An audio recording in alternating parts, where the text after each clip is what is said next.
Hey 90s kids, உங்களுக்காக தான் ஒரு படம் எடுத்துகிட்டு வந்திருக்கேன். ஆக்சுவலாக இது நம்மளோட சின்ன வயசில் பார்த்து ரொம்ப ரசித்த படம். எத்தனை முறை டிவியில் போட்டாலும் சலிக்காமல் பார்க்குற படம். அப்படிப்பட்ட படத்தை தான் இன்றைக்கி நான் உங்களுக்காக எடுத்துகிட்டு வந்திருக்கேன். இந்த படத்தை மெயினாக எடுத்துகிட்டு வந்ததுக்கான காரணம் நம்மளோட குழந்தைங்களும் இதை பார்த்து என்ஜாய் பண்ணணுன்னு தான். கண்டிப்பாக அவங்களுக்கும் இது ரொம்ப பிடிக்கும். ஸோ படம் பேர் லிட்டில் ஜான். அதுக்கு முன்னாடி welcome back to my channel. This is Paddy from Paddy speaks.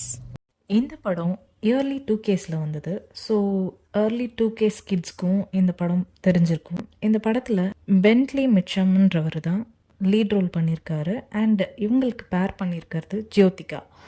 இவங்களோட கேரக்டர் நேம் என்னன்னு பார்த்தீங்கன்னா, அவருக்கு ஜான் மெக்கென்சின்ற பேர், ஜோதிகாவுக்கு வாணின்ற பேர்.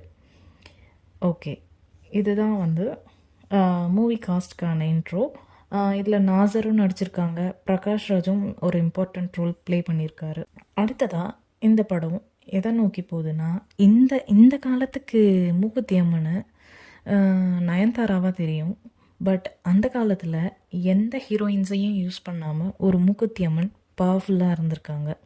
எஸ், இந்த படமும் ஒரு மூக்குத்தி அம்மனுடைய கதையை வச்சு தான் எடுத்திருக்காங்க.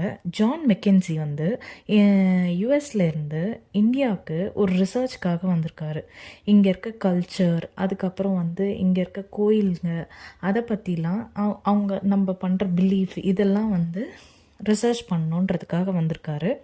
இங்கே வந்து சில ப்ராப்ளம்ஸில் மாட்டிக்கிறாரு. இதுதான் ஸ்டோரியோட அவுட்லைன். ஜான் மெக்கென்சி யூஎஸ்லேருந்து ரிசர்ச்காக வராரு. இங்கே வந்து ஸ்டே பண்ணுறது எங்கன்னு பார்த்தா ஜோ வீட்டில். ஓகே, இப்போ வந்து ஃபஸ்ட்டு கோயிலுக்கு போகிறாரு. அங்கே வந்து மூக்குத்தி அம்மன் தான் வந்து ரொம்ப சக்தி வாய்ந்த அம்மன்னு சொல்கிறாங்க.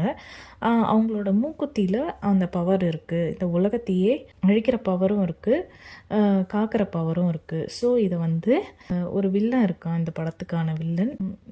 அந்த மூக்குத்தியை அபகரித்து இந்த உலகத்தை அழிக்கணும்னு நினைக்கிறவங்கிட்ட இருந்து இந்த மூக்குத்தியை நாங்கள் பாதுகாக்கிறோம் அப்படின்னு இருக்காங்க அப்படின்னு சொல்கிறாங்க. அந்த நெகட்டிவ் ரோலை ப்ளே பண்ணுறவர் நம்ம பிரகாஷ் ராஜ் தான். அவரோட நேம் இதில் காலபைரவன். இவங்க அந்த காலபைரவன் கிட்ட இருந்து தான் இந்த மூக்குத்தியை வந்து காப்பாற்றுறாங்க. பட் சம்ஹவ் எப்படியோ அந்த மூக்குத்தி ஒரு பாயிண்டில் தொலைஞ்சு போயிடுது. அந்த இதில் வந்து சஸ்பெக்டாக வந்து நம்மளுடைய ஜானை வந்து சந்தேகப்படுறாங்க. பட் ஜான் இதை பண்ணலன்றது அந்த கோயிலில் இருக்க மூத்த குருக்களுக்கு தெரியும். அவர் வந்து ஜானை பற்றி அவருக்கு நல்லாவே தெரியும். ஸோ அவர் தான் ஜான் இதிலேருந்து காப்பாற்றணுன்னு ஹெல்ப் பண்ணுறதுக்கு ட்ரை பண்ணுறாரு. சுவாமிஜி என்னை எப்படியாவது காப்பாற்றுங்க அப்படின்னு கேட்கும்போது அவருக்கு வந்து நிறைய மந்திர சக்திலாம் தெரியும். அப்படி பண்ணும்போது ஜானை வந்து ரொம்ப குட்டியாக மாற்றிடுவார், ரொம்ப எறும்பை விட குட்டியாக மாற்றிடுவார். அதனால தான் இந்த மூவிக்கு லிட்டில் ஜான்னு பேர் வருது. இந்த லிட்டில் ஜான் தான் இப்போது அந்த மூக்குத்தியை தேடி கண்டுபிடிச்சி அம்மன் கிட்ட சேர்க்க போகிறாங்க. இங்கேருந்து ஸ்டோரி லைன் ஸ்டார்ட் ஆகுது.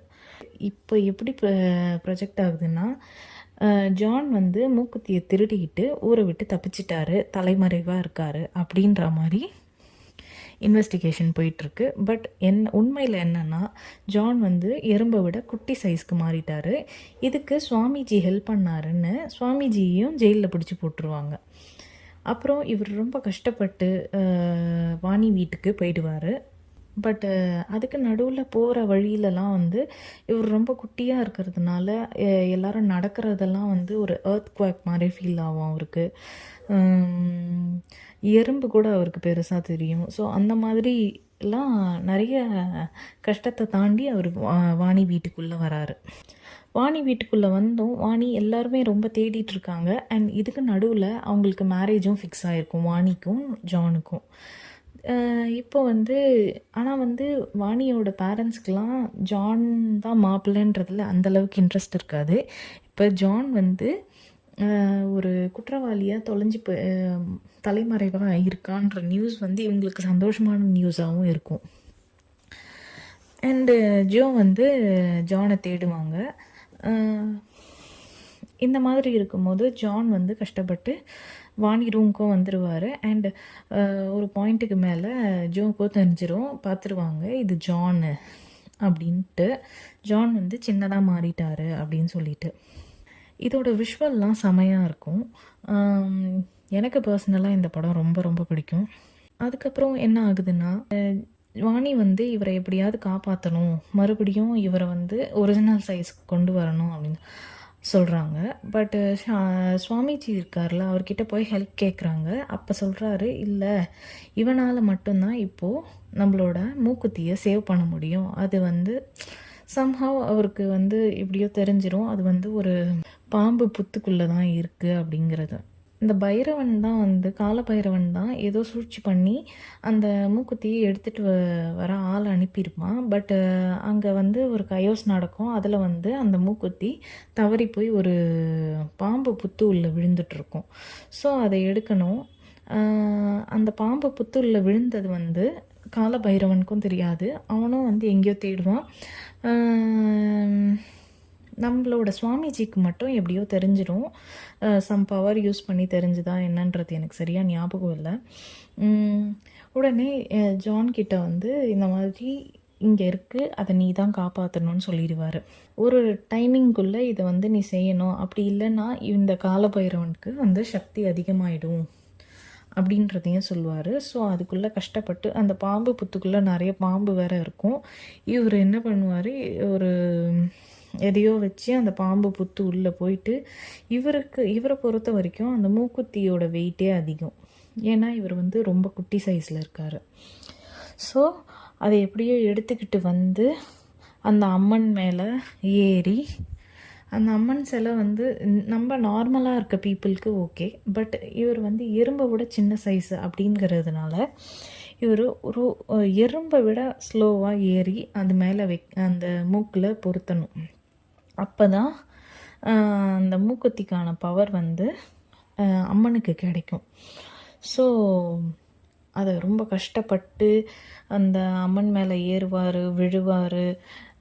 நிறைய தடங்களுக்கு பின்னாடி அந்த கரெக்டாக அந்த சூரியன் அஸ்தமனத்துக்கு முன்னாடி ஒரு 2-3 செகண்டுக்கு முன்னாடி எடுத்துகிட்டு போய் அந்த அம்மனோட மூக்கில் மாட்டுவாங்க. அதுக்கப்புறம் இவரும் ஒரிஜினல் சைஸ்க்கு வந்துடுவார். அந்த பைரவனும் அழிஞ்சிடுற மாதிரி காட்டுவாங்க. இதுதான் இந்த மூவியோட ஸ்டோரி. ஆக்சுவலாக எனக்கு இந்த மூவி வந்து இதோட விஷுவல்ஸு ரொம்ப அருமையாக இருக்கும்.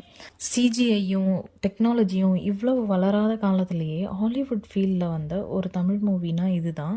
இந்த படத்தில் சில கிராஃபிக் சீன்ஸ் இருந்தாலும் ரொம்ப அப்போது நம்ம குட்டி பசங்களாக இருக்கும்போது பார்க்கும்போது ரொம்ப நல்லாயிருக்கும். அண்ட் இதில் சாங்ஸ்லாமும் நல்லாயிருக்கும். இதில் வந்து அவர் சுவாமிஜியோட ஆக்டிங்காக இருக்கட்டும், அந்த ஜான் மெக்கென்சின்னு வர அவரோட ஆக்டிங்காக இருக்கட்டும், ஜோவோட ஆக்டிங்காக இருக்கட்டும், நாசர் சார் தான் போலீஸாக வருவார், அவரோட ஆக்டிங்காக இருக்கட்டும், எல்லாருதுமே ஆக்டிங் வந்து சூப்பராக இருக்கும். ரொம்ப ரியலிஸ்டிக்காக இருக்கும். அந்த குட்டி குட்டி சீன்ஸ் வீட்டுக்கு வந்தோடனே ரொம்ப பசிக்குதுன்னுவார். அப்போ வந்து ஜோ வந்து தோசை குட்டி இங்க் ஃபில்லரில் தோசை ஊற்றி கொடுப்பாங்க. ஸோ அந்த தோசைலாம் பார்த்துட்டு கூட நாங்கள் குட்டீஸாக இருக்கும்போது நம்மளோட அம்மா அப்பாலாம் வந்து அந்த குட்டி தோசை, ஃப்ளவர் தோசை இந்த மாதிரிலாம் செஞ்சு கொடுத்துருந்தாங்க. இதெல்லாம் வந்து ஒரு சூப்பரான மெமரிஸ். கண்டிப்பாக இந்த படம் எல்லா குழந்தைங்களுமே பார்க்கலாம். ரொம்ப நல்ல படம். ஸோ இந்த படத்தை யாரும் மிஸ் பண்ணிட வேணாம். இதோட ஓடிடி பிளாட்ஃபார்ம் வந்து ZEE5லேயும் இருக்குதுன்னு நினைக்கிறேன். அண்டு ப்ரைம்லேயும் சில வீடியோஸ் இருக்குதுன்னு நினைக்கிறேன். யூடியூப்லேயே இந்த படம் அவைலபிளாக இருக்குது.